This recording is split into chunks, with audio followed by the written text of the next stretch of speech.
Swimming like a shark in a shrimp tank.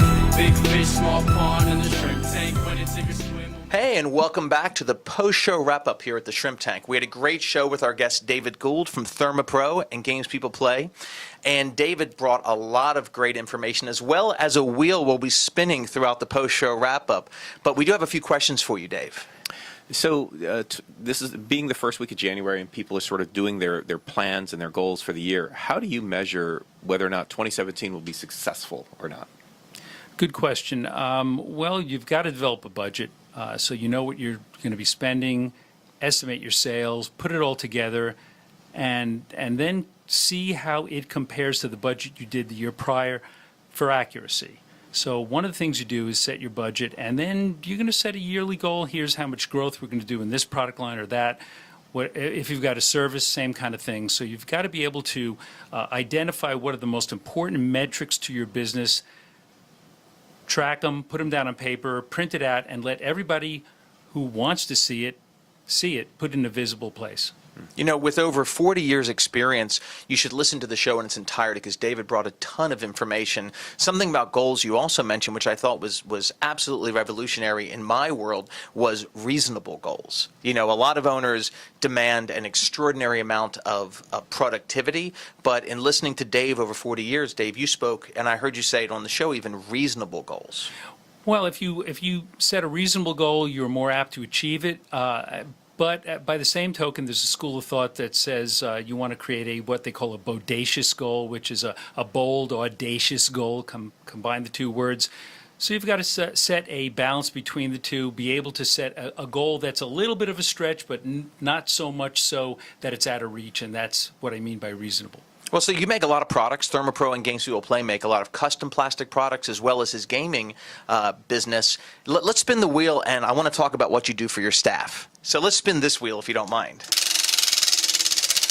So you talked a little bit about, and I love how it's lit up, Dave, you talked a little bit about that this whole concept started internally for you, yes, where you were giving out employee bonuses. Can you elaborate and explain how you keep your staff happy and keep it fun? Well, we wanted to motivate our employees, so we visited another company that had a homemade prize wheel, and they rewarded their employees by having them spin it on their birthday or the anniversary of their hire date, something like that for reward. So we imitated it.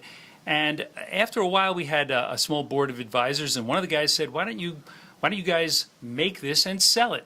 It was a brand new idea. It was 2004, so it was a dozen years ago. And so we thought long and hard about it, and we decided to go for it. And from zero, we developed what is now a $2 million business for us. Absolutely amazing, and with the guidance of a board of advisors. And again, listening to the full show, and we talk about this a lot, not doing it on your own and having a quality set of people around you all the time to give you guidance. And from that, 0 to 2 million was just from an idea from a board of advisors. Exactly. It's amazing how when you can latch onto something that has value and you put your mind to it and everybody is on the same page and focused on the same mission, you can make it work, especially when you got something as fun as a prize wheel. We sell more of these to people who use them at trade shows than anything else. It's a tremendous draw. People line up in long lines of dozens of people to want to win a prize at a trade show or a corporate event, something like that. Amazing. Mm-hmm. So based on, you have so much business experience, what do you wish you'd known earlier in your entrepreneur career? Like, what do you know now that you wish you knew then?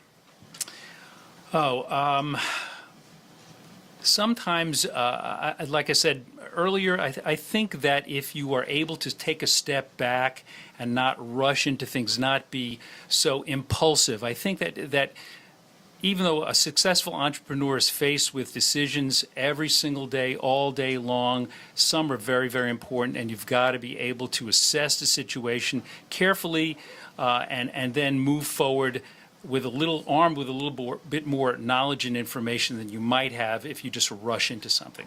You're right. You're making decisions all day long with that highly mechanized company that you have. But if people do want to order the games that they have at trade shows, a prize wheel themselves, or even use your company for customized plastic products, how would they get in touch with you, Dave? Well, they can call us at our main number, which is 678-475-1742. That's actually my number. Or they can check us out on the web at www.prizewheelsarefun.com.